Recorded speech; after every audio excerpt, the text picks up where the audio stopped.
Well, I can't thank you enough, Al, for being here, and Lloyd, thanks very much for taking the time to be on the show. And judging by all accounts with our earlier meetings, it's going to be great. People are going to love it. So let's get into it. It's a pleasure to be here. Yeah, it sure is. Right on, guys.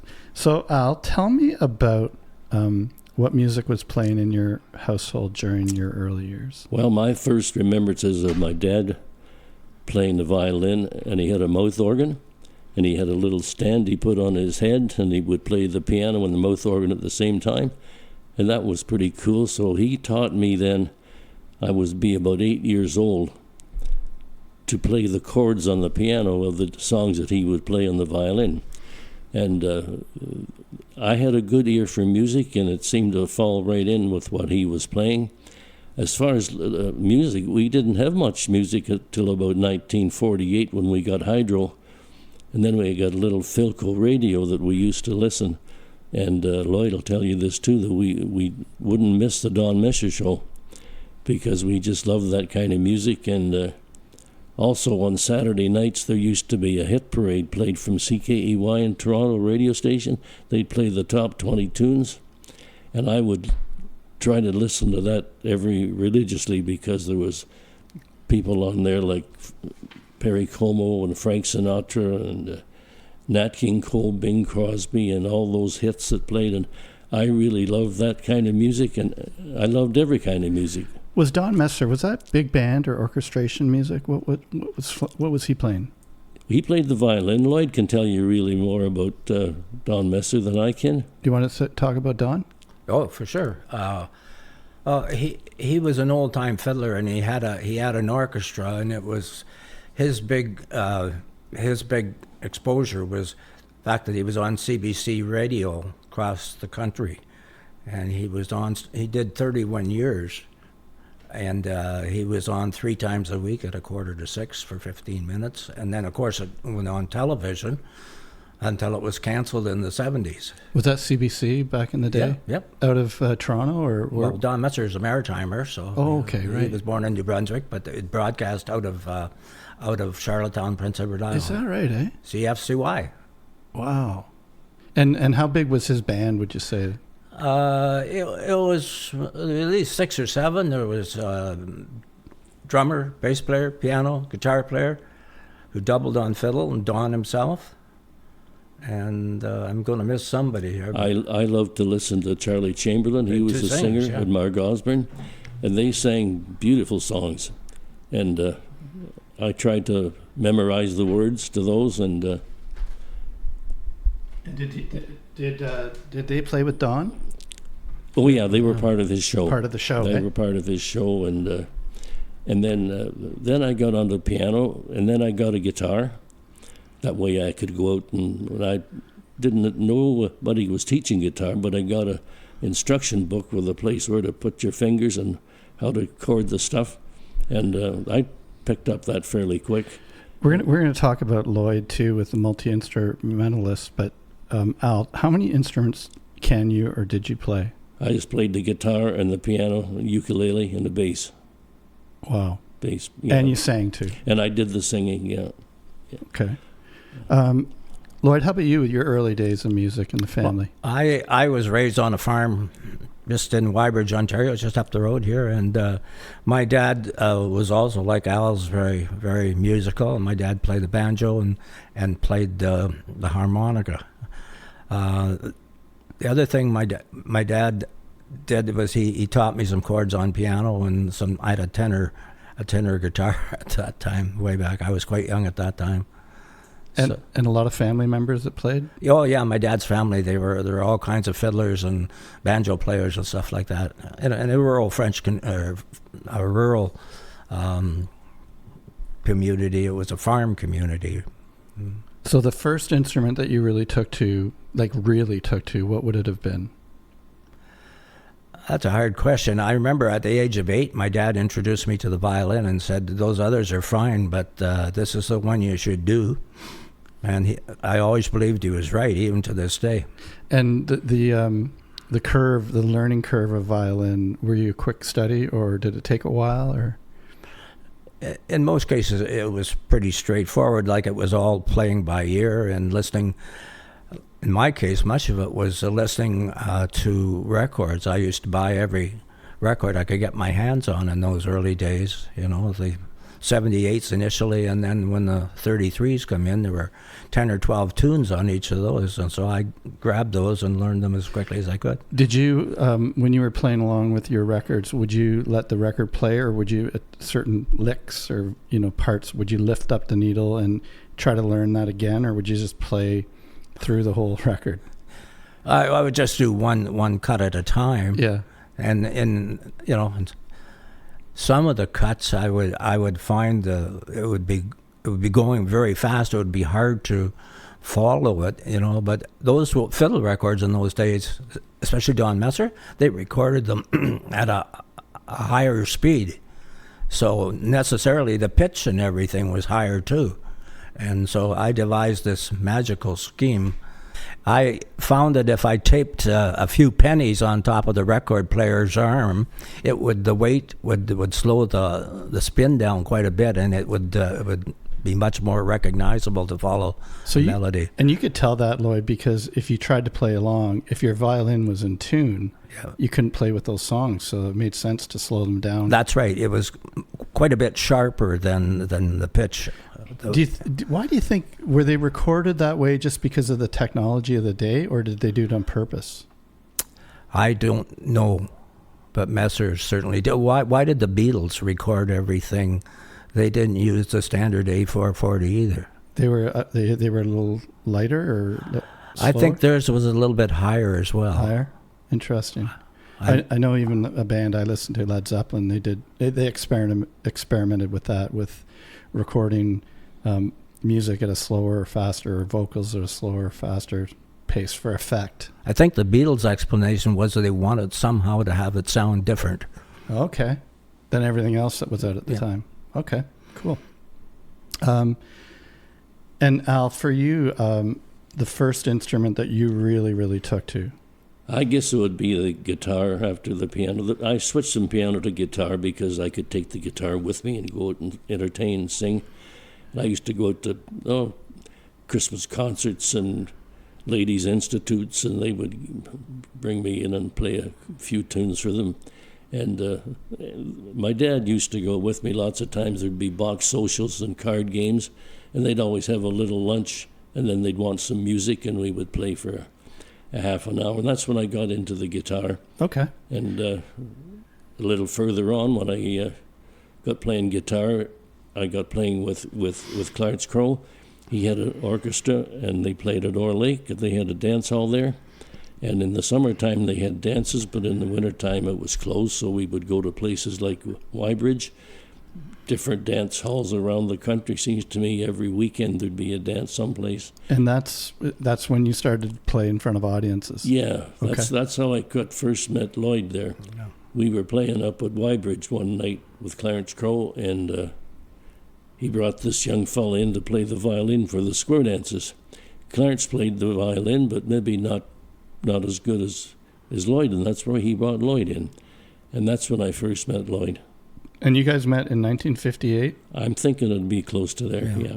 And Lloyd, you had played in some violin fiddle contests?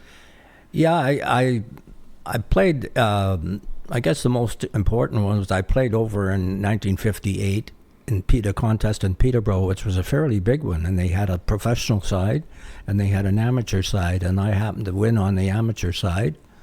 And from then on, with local articles in the paper and stuff like this, all kinds of people would, like Al was saying, the same type of functions. They would like you come and play a little entertainment.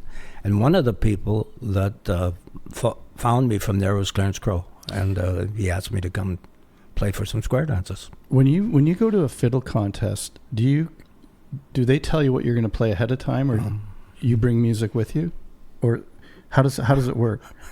Well, you can play. You have to play a waltz, a jig, and a reel, or a tune of choice, depending on the rules of the particular contest. But you select the tunes yourself. Okay. Yeah, you don't. So there's no show up and play this sort of thing. No. They let you come with something that you practice to and all that sort of thing.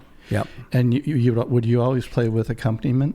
Yes, and the contests always had a house pianist or you could bring your own accompaniment, whether it was another piano player, like, or you could have a guitar player or whatever, but just one accompanist. I want to talk to both of you guys right now. Last week, a friend of mine, Nancy Blaine, was on, and she's got a beautiful electric keyboard that she plays all her gigs with. And I know, Lloyd, you've got a Roland keyboard, right? Yep. But back in that time, the 50s and 60s, would you be lugging around an upright sometimes, or how did that? Or you have to play places that had them? There'd be a piano there. There'd be in the hall or wherever you were. For sure there'd be a piano. Whether you could actually use it very efficiently is another question. Yeah, sometimes it hadn't been tuned in 20 years or something. So would you guys be forced to play that thing and it's out of tune a little bit, or? That's what you had to do. There was nothing. I remember playing in Camp Borden one night when the thing was out a half a tone, and everything that I had to play in F, I had to play in F sharp. Oh my God. And that was quite a transposing. Luckily, there was a lot of noise going on and they couldn't hear the mistakes. Wow.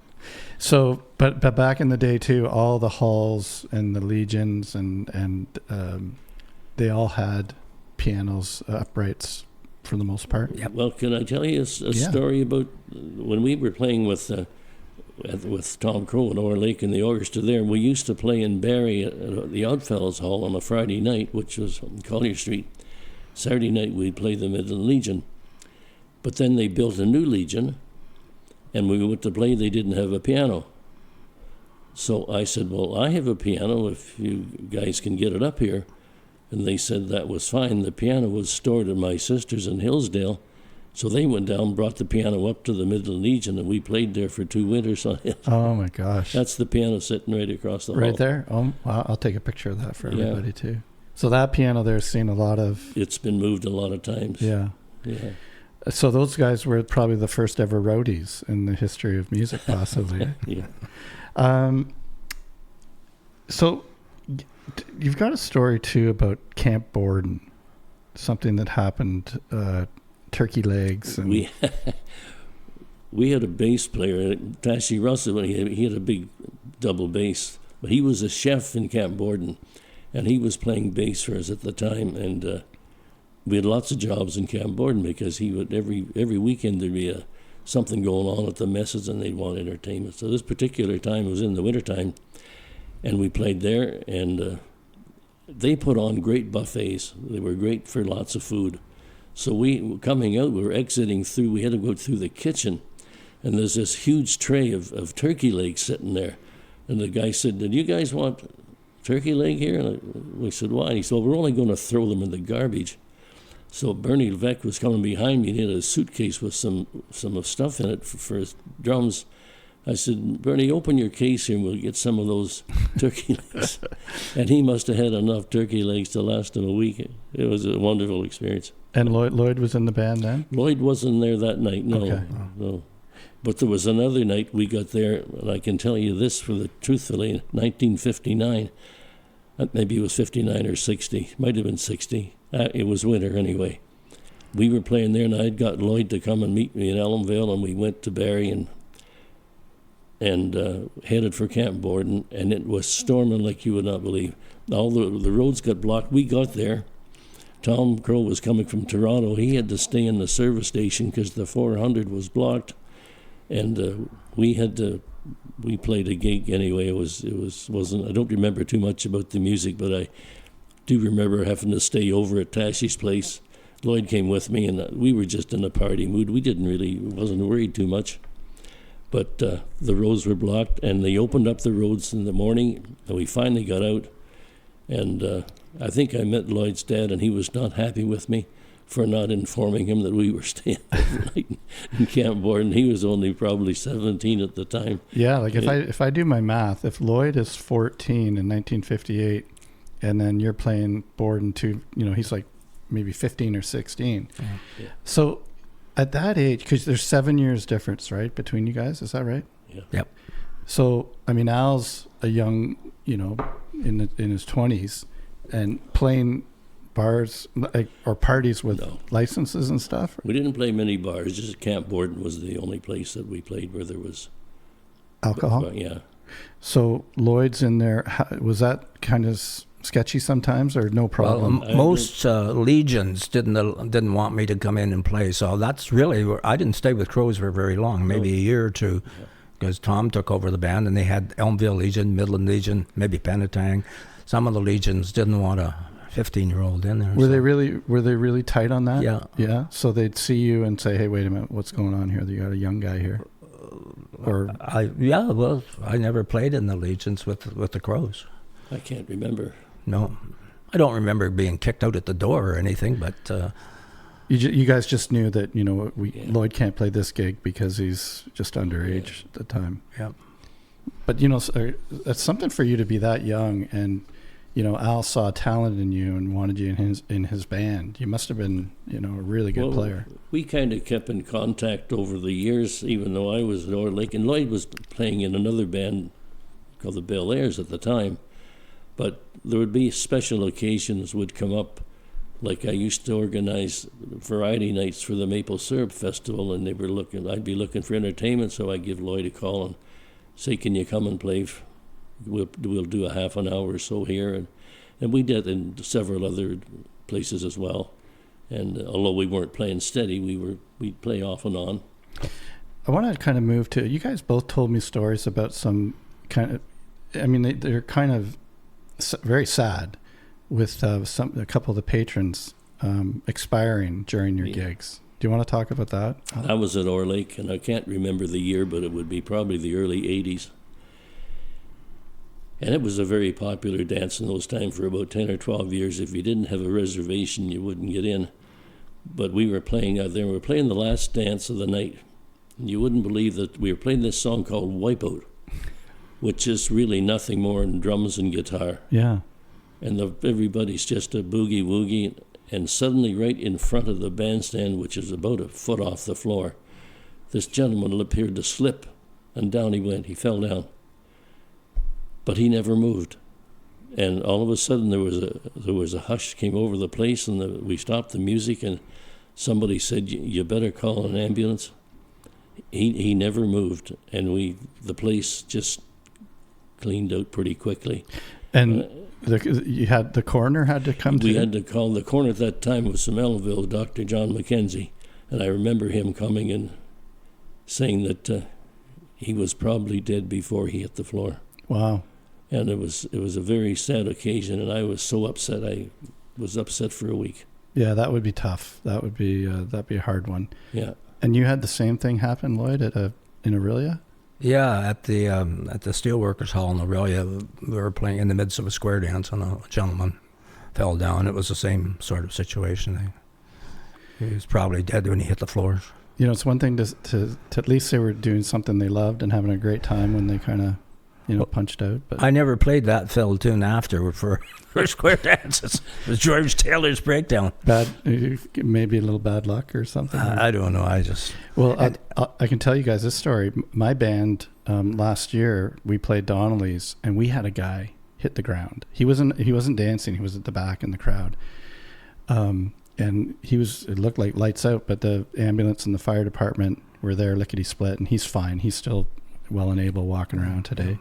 But back then there was no 911 for you guys. I'm thinking that there wasn't. I'm just trying to remember who called the coroner. They had to get a coroner and call the ambulance, but it wasn't like they were there in 10 minutes. I think I had gone home. It was about 3:00 when I left, and they still hadn't really come there to pick him up. Wow. Well, anyway.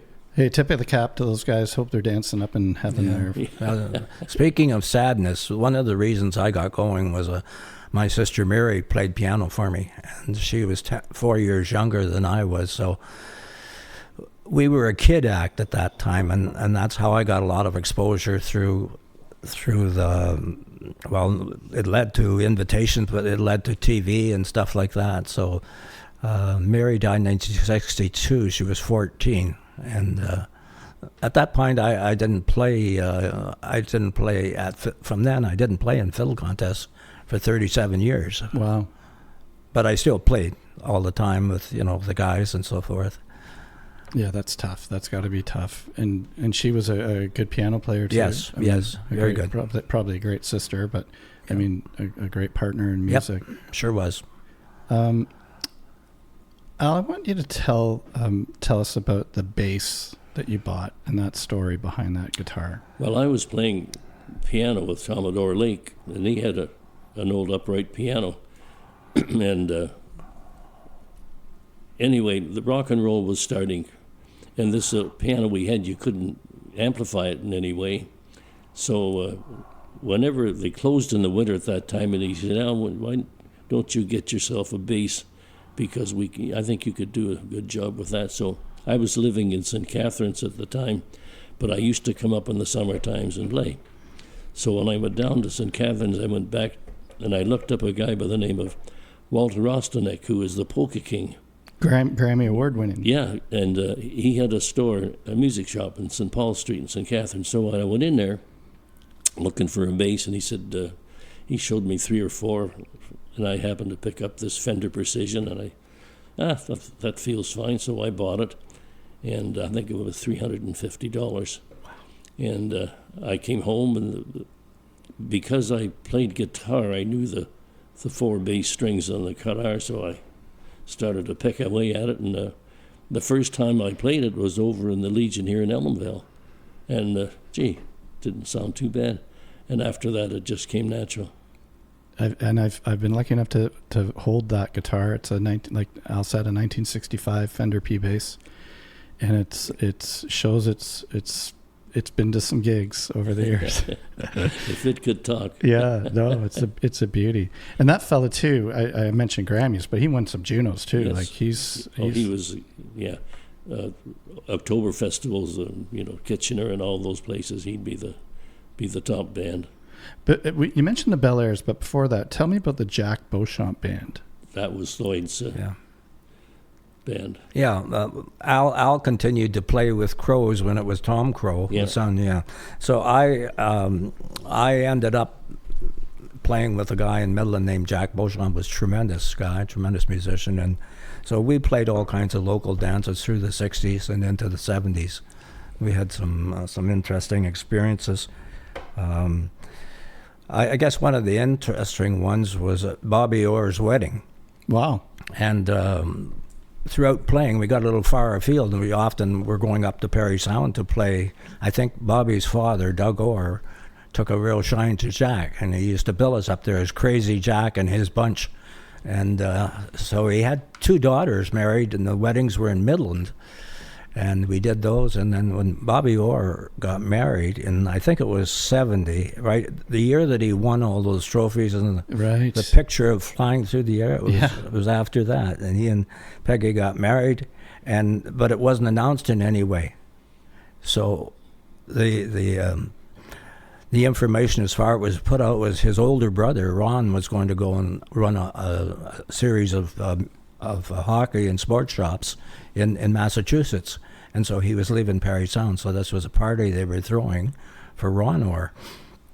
And when we all got there, and it wasn't that at all. It was at the curling club wedding for Bobby. Wow! Now, did that add a little pressure that? Wow, this is Bobby Orr. Or it's just another gig. Eh? It's just another gig. Just another gig. Wow, that's pretty cool. And there were quite a few Boston Bruins there too. I don't remember seeing too many.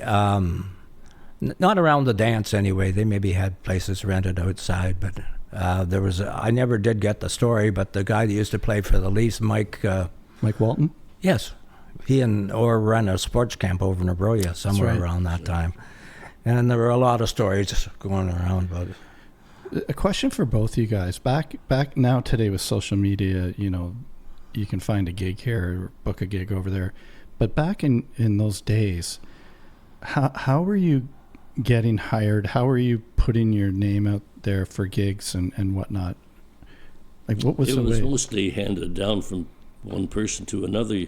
We'd play a job, and the people would like it, and they come say, "Have you got a card?" "Oh, so I got to get some business cards made." So I got some made, handed them around, but mostly it was just people telling other people, and word of mouth. Word of mouth, yes. And Al, did you do a lot of the booking for your bands? I did most of it, yes. Yeah, most of it. And that's every band's got that one person that takes that on, sort of thing. Well, it was just the way it was, and I was doing the singing, I was doing the leading, and said, well, I might as well do the booking while I'm at it. Although Lloyd booked jobs, and so did Bruce. We would, people would call them up too, but I guess I would probably did 80% of it. And then coordinating all that too, like it's a lot of phone calls and... There's a lot of stuff that you don't realize goes into it when you're booking stuff, and what kind of a setup are you going to have? Are you going to have a stage? Are you going to be, behind the furnace or whatever? Yeah, all the parameters and things that go into playing a gig. Where's the power, even stuff like that. And how much power do you need? Do you need an extension cord? Yeah. Do you need a power bar? Are there lights? Yeah, it was a lot that went into it, and but we managed really well. I'll tell you, after in the late '80s, I left Door Lake because in the early days, everybody used to be what do you call it? BOYB, bring your own booze, and bring your own stuff, bring your own bottle, and we sold them the ice and the pop, and everybody brought their stuff. And then in the late '80s, when drinking and driving came in, and people were scared of getting stopped by the police and have to do the blowjob and that. So they put a bar in, and that kind of changed the crowd. And I was really sad to leave, but I had to do it. I said to Tom, you've got to make a change. So anyway, I left, and it wasn't long after that I got a call from one of the guys that left the same time as I did. And he said, Al, he says, we've got a great piano player over here. I'd like you to hear him. Maybe we can put together a group. He says, I've got a job we have to play for. So I went, and that's when I met Bruce Poole, and we just fit like a glove. He knew all my stuff, and I knew all his stuff, and he was a wonderful player. So we started a little group then. We called it the Music Makers. And about that time, Mellonville was having a homecoming. They sent out invitations to people that went to school in the past 50 years, and they had a tremendous response. And people came, and we had a big meet and greet on Saturday afternoon, and a big dinner, and then we had a dance Saturday night. And I think there was close to 700 people maybe came, maybe not all at the same time. And on the Sunday morning, we had a church service, which we played for. Wow. We got one of the local ministers to do the other churches kind of closed, and they all come down. It was really a good time. Wow. And so we played with that for, I guess, about 2 or 3 years, and we were doing pretty good, but music styles were changing. There was a lot more country coming in. There was the Alan Jackson and George Strait and Glenn Campbell and all those fellows. People were listening to that kind of music, and we'd get requests. Can you play this? No, I don't have that. But I was seeing the point that we were going to have to change. Well, I wanted to talk a bit about the fact that you guys have been playing so long. You saw rock and roll come into fruition, and then you saw new country. Just go back to rock and roll when it came on board early.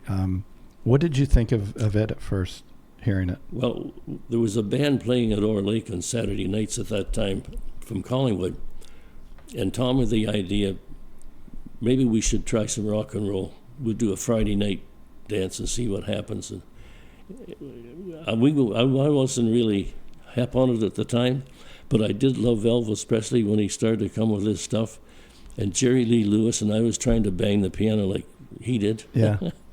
But it came on, and there was... Did you guys think it was like, because everyone talks about, back in the day, it's just a passing fad, but what did you guys think? Did you think it would stick around? I honestly didn't think it would either, because we were playing the Midland Legion one night, and Tashi Russell, this guy that played the double bass, he bought 5 wigs, like the Beatles. And did really? We put, just for a joke, we put them on. Of course, everybody was a hoot, but I can remember that. That's funny. Yeah. Lloyd, how about you with rock and roll? What did you think when you first heard it? Well, I was playing with, with the Beauchamps, or with Crows before, and with Merv Bell after. So I was sort of rubbing shoulders with the older guys who sort of poo-pooed this. In 5 years, this will all be gone and so forth. So, and I missed the boat there. I played through high school with the group that's pretty much today the Martells. And if you speak to anybody, you know, Larry and Gary and Milt and Tom Ambo and so forth. That legendary around this Yeah, area. oh yeah. And I went to high school with her. Those guys are all about my age. And so I had a saxophone, of course, at the time too. But it was only a thing we did. I didn't play rock and roll with them, but they used to go and play wedding dances with me, or they would. One of the churches, the United Church in Midland, used to. They had a couples club, and so through the winters they used to have, you know, dances, and there would be a bit of rock and roll in there that they would provide, but mostly it was people older than I was. So. I think I asked Al, but I don't think I asked you. How many instruments can you play, or did you play? Well, I tinkered with a lot of them. Like, you know, I guess I played originally. I played, like I said, at the farm. I played the mouth organ, and played the guitar, and chorded on piano, and played the banjo a little bit because they were there. And then my dad, he leaned a lot towards the fiddle. So once I got there, I never really got back. But I did buy a saxophone, and I played.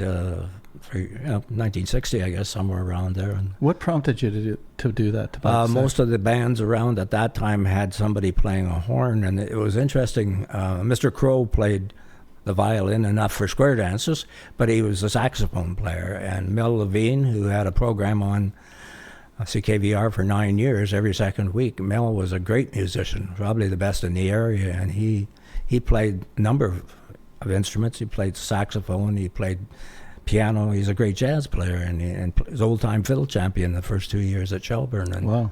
So it was not an unknown thing to find a local group with a horn player. Often somebody who doubled, and then I got a guitar. And so I played for years and years.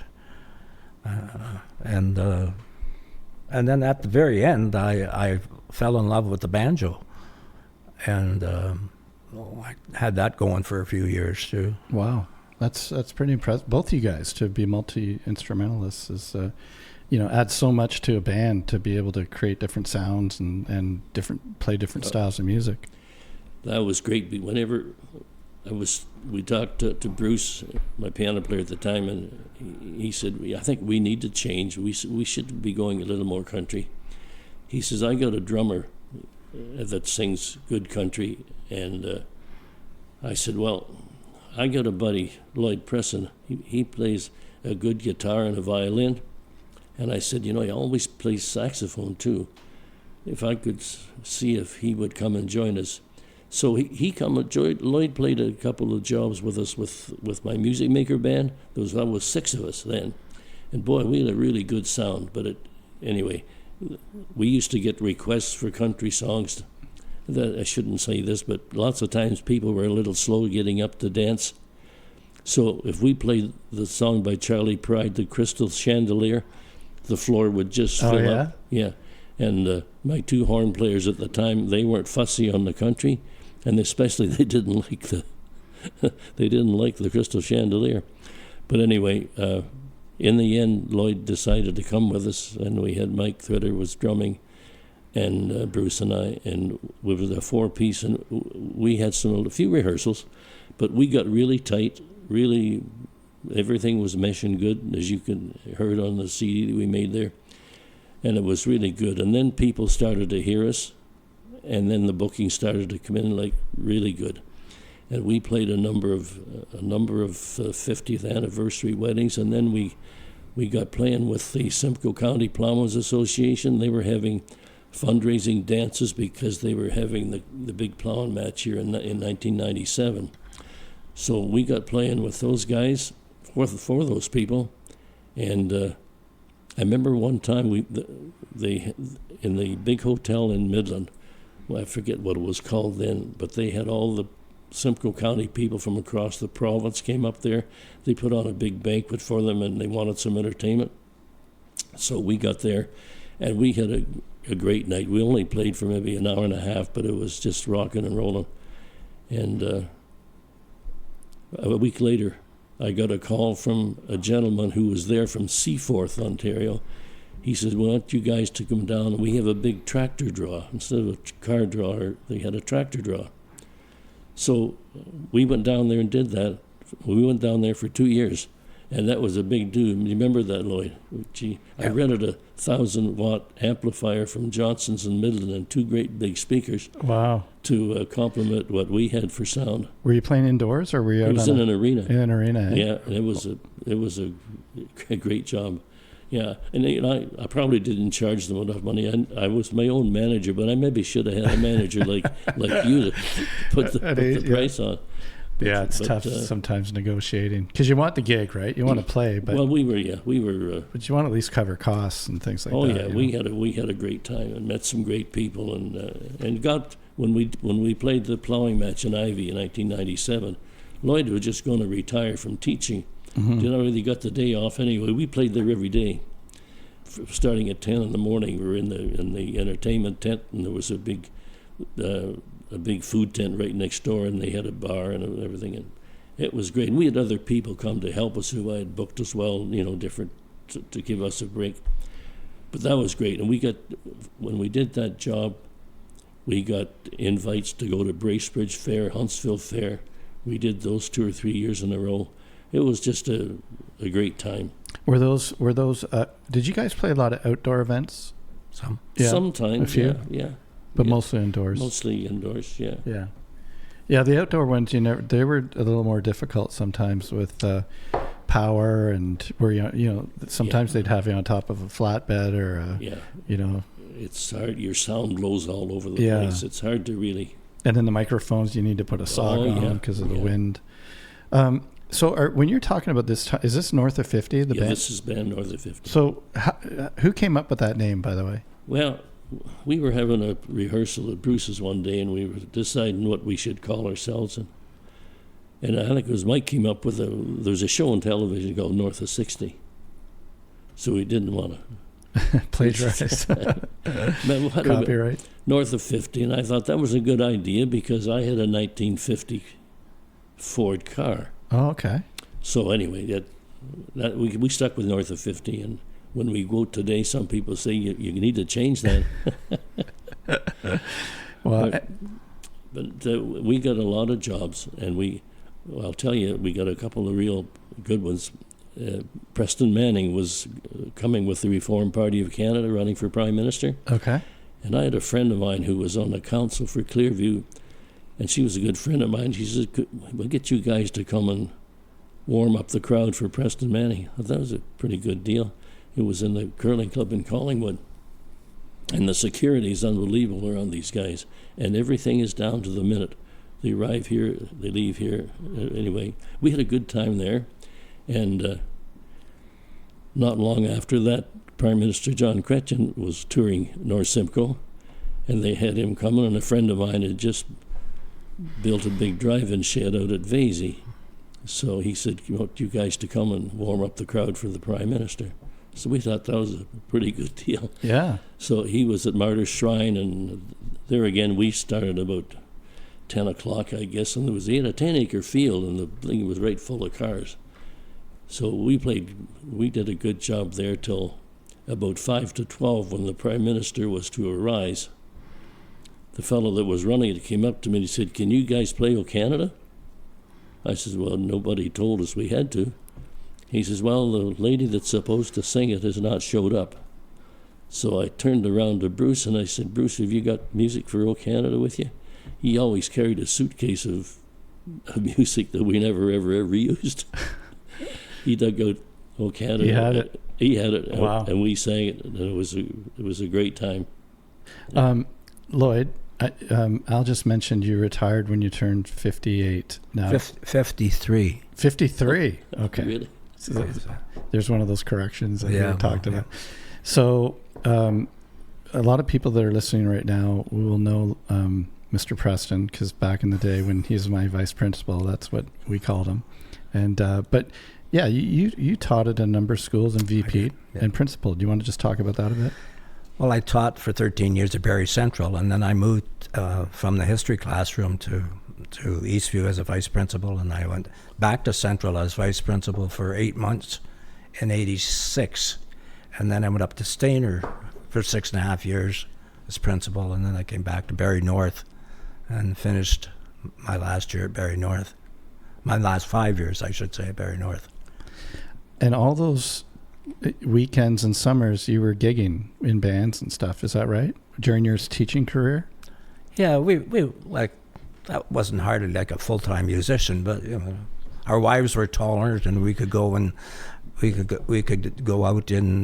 That's what play I'm getting jams. to, because Al mentioned you guys wanted to do a shout out, which I totally understand, because I love my wife and how much she's supported me in my musical endeavors. But go ahead, guys.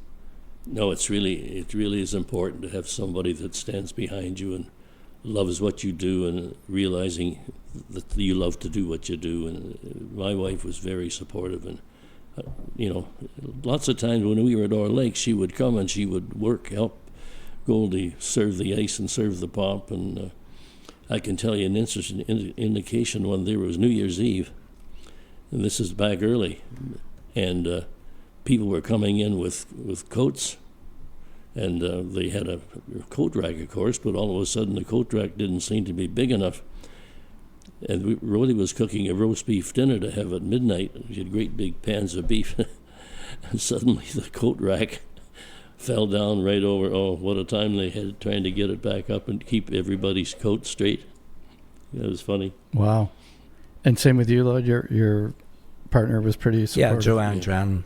Yeah, She knew it was my thing, and she tolerated that for sure. Yeah. Raised 3 children. And That's great. I know, Lloyd, you wanted to talk about John Howard a little bit. yeah, John Howard was the only place I ever took lessons.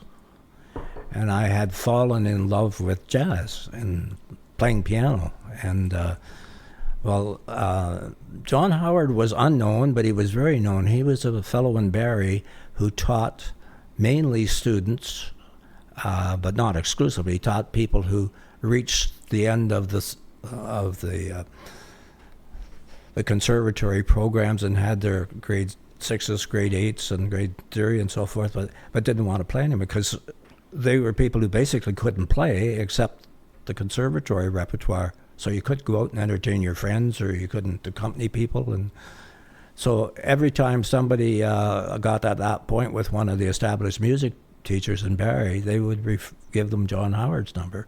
John taught by ear. He was a trained musician with all of it.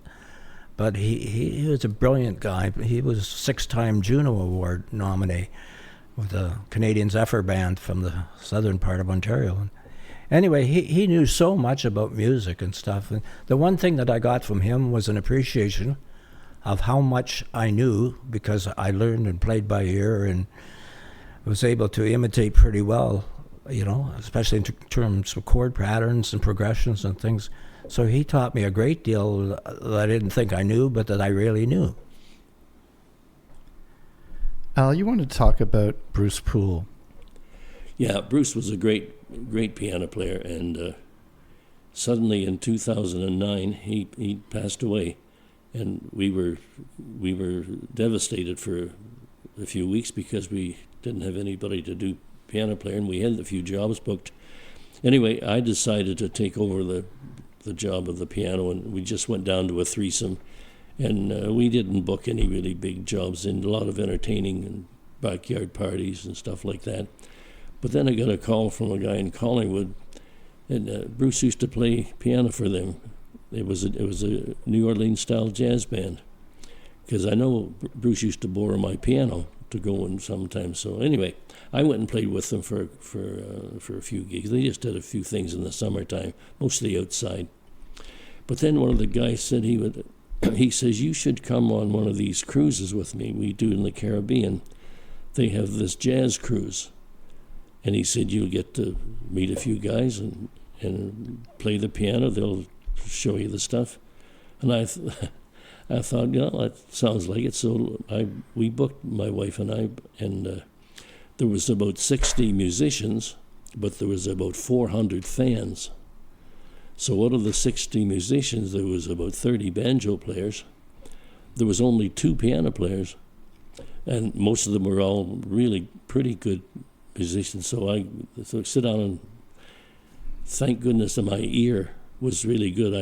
I knew a lot of the stuff. Some I didn't know, but like Lloyd says, all this stuff, most of this stuff has a pattern Right. that it's followed, and if you can hear it, and it worked out pretty good. I ended up going four times to those cruises, and they were great. Sometimes we didn't even go off the boat. At 10 o'clock in the morning, somebody say, "Hey, we're having a session here. Can you come and do piano for us?" And it was good. And they taught us a lot, like the forward progressions, the jazz, the way it's played, the way the introduction should start, and how an ending should be. And I had a really good time there. And didn't you bring your family the one year? The last year, in 2015, I took my whole family of 3 kids, and the 8 of us went, and we had a ball. And the guy that headed the thing up was a guy by the name of Dick Williams, and he liked my singing. He said, and he had a good band, a professional band, and he says, they'd be playing in the Crow's Nest or maybe in one of the lounges, and if he saw me, he'd say, "Come on up, sing a song." And I was kind of pleased with that. It made my day. Sounds like a fun trip. It was a good trip, and there's some things happened there I'm not going to tell you about today. Code of the road? Code of the road stuff, Al? Yeah. Anyway, it was a really good time, and I learned a lot. That's great. But after that, though, when we came back, Bruce's wife was in Sunset Manor in Collingwood, the nursing home. So we'd go in and play for the bunch, and eventually word got around. My wife worked for the Georgian Manor in Penetang. My dad was in there in the early 70s, so I would go up there and entertain a bit. So as it worked out, we started getting calls from other retirement homes if we could go in and entertain. And it ended up, I had about 25 on my list before the pandemic hit, that we used to do some of them once a month, some of them every 2-3 months. But it worked out to about seemingly 3 times a week.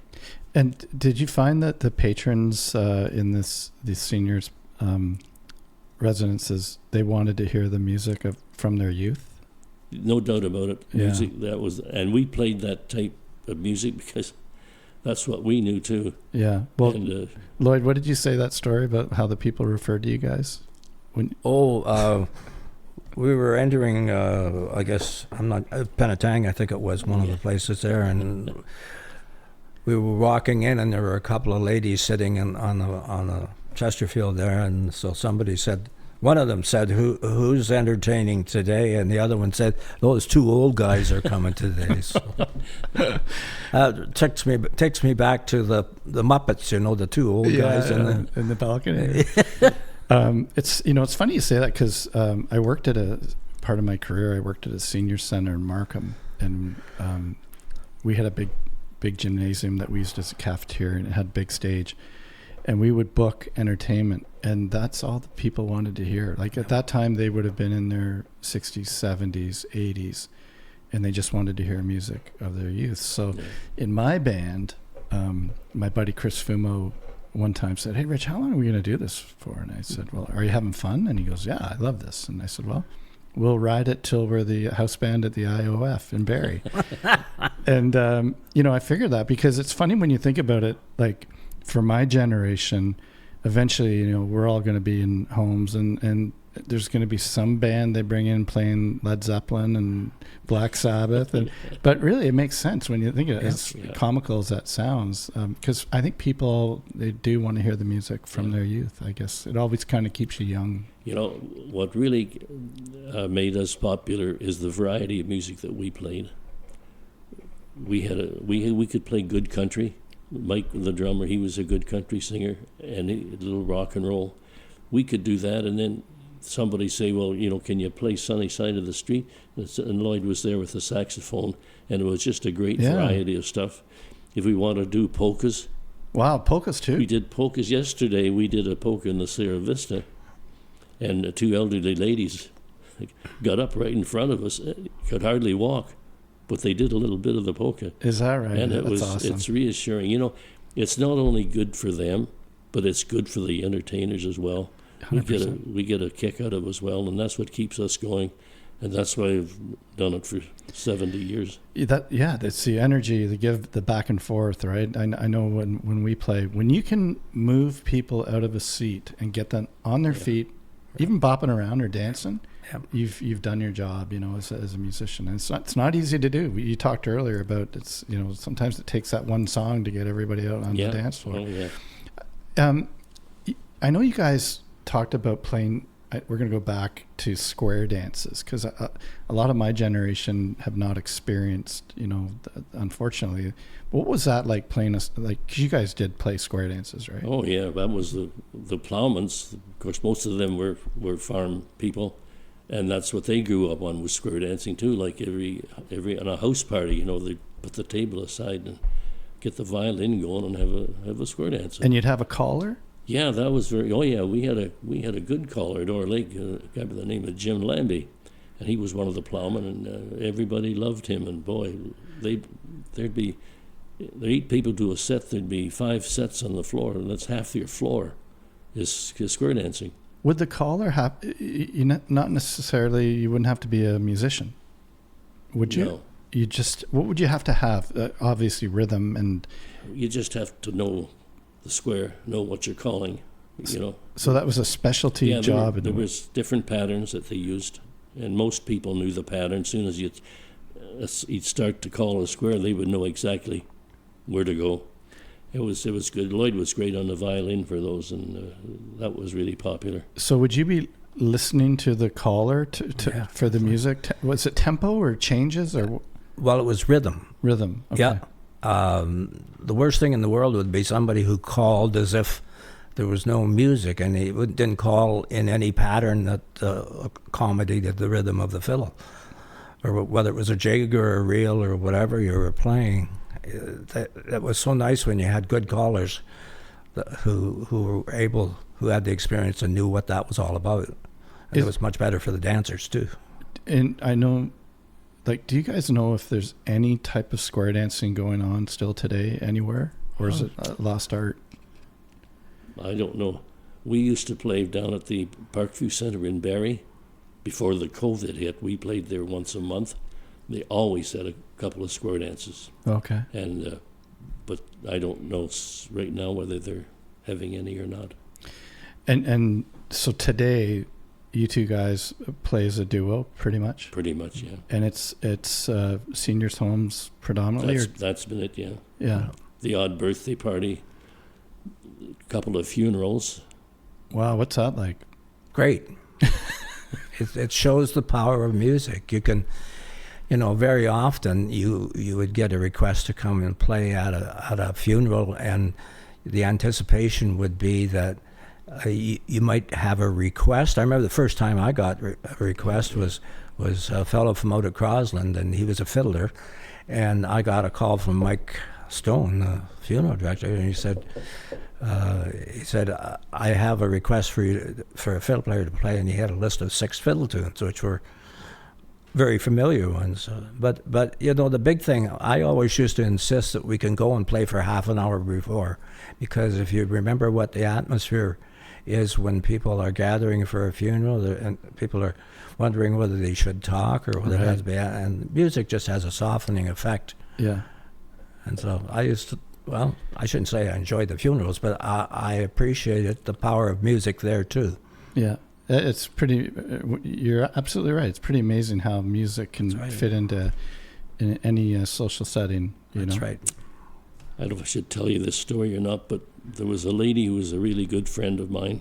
She was from Orr Lake, and she was in a nursing home, retirement home. But her favorite song was Alley Cat. Alley Cat. So when she passed away, the family said, could you come and play Alley Cat at her funeral?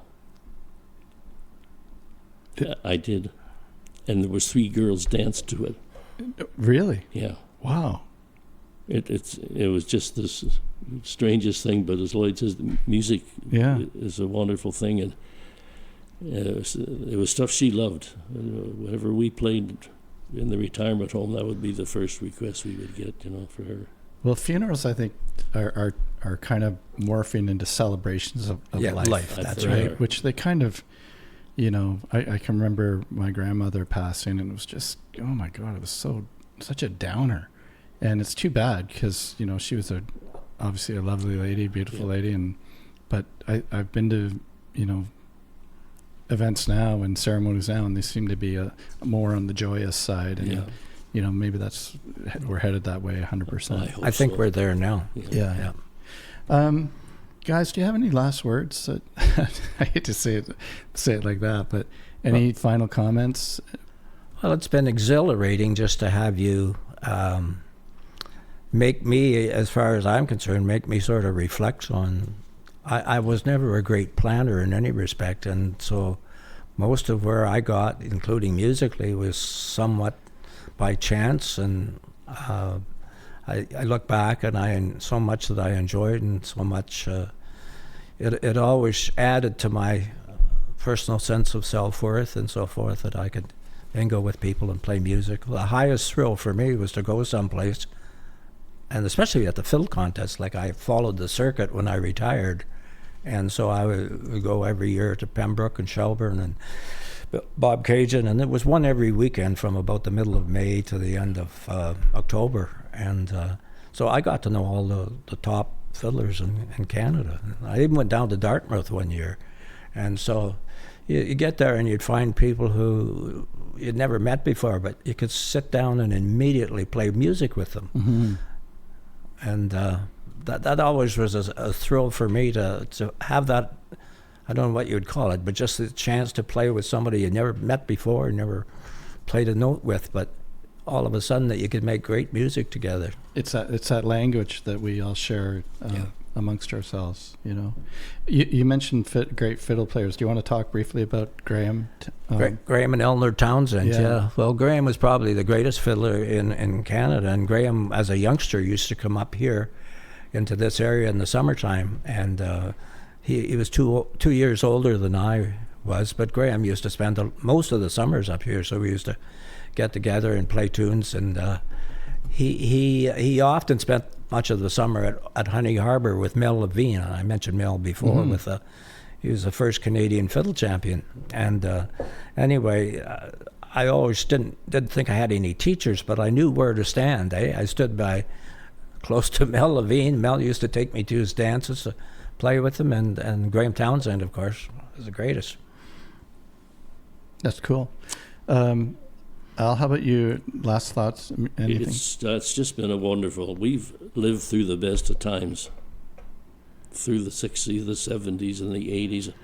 And like I said, making music with him and the band gelling together, even though we weren't what you'd call us real professional players to the fact, but we could play the four of us or five of us, whatever the case, meld together and get a sound out there that people just seem to like.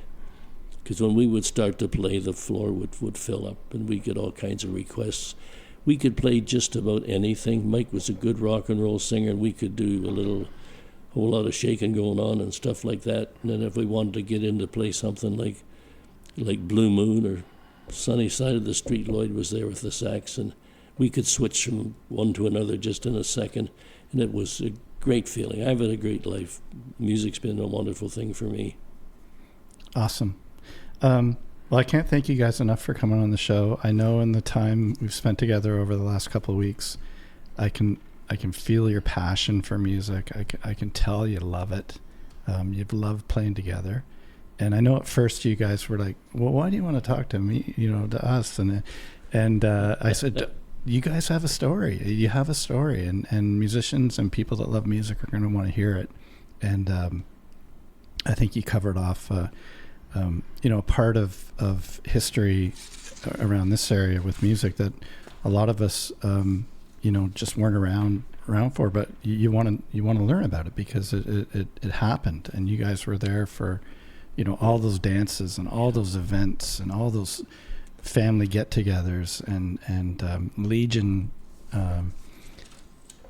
gigs and a lot of lugging in equipment and setting.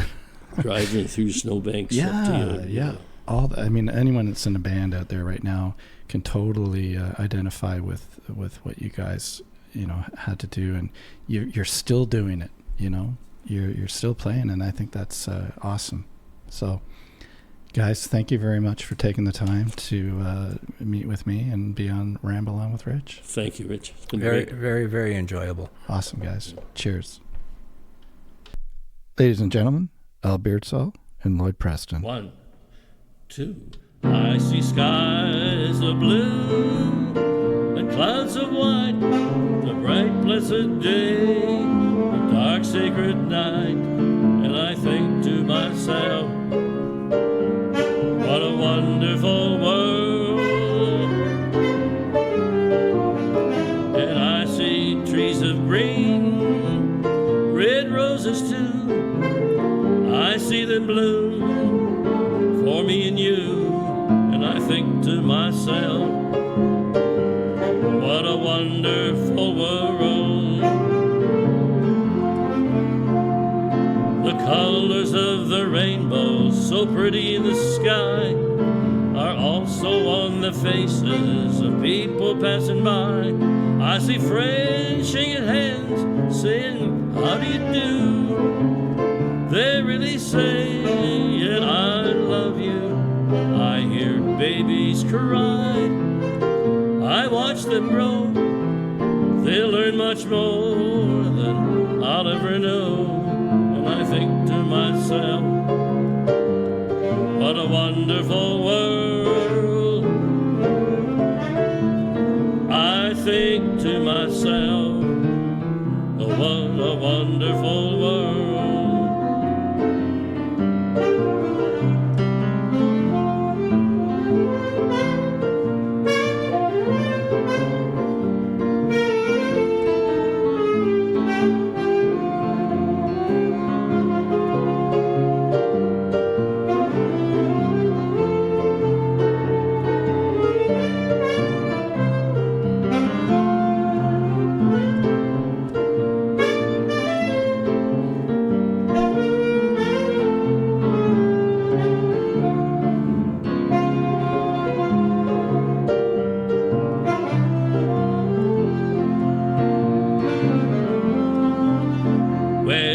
Colors of the rainbow, so pretty in the sky, are also on the faces of people passing by.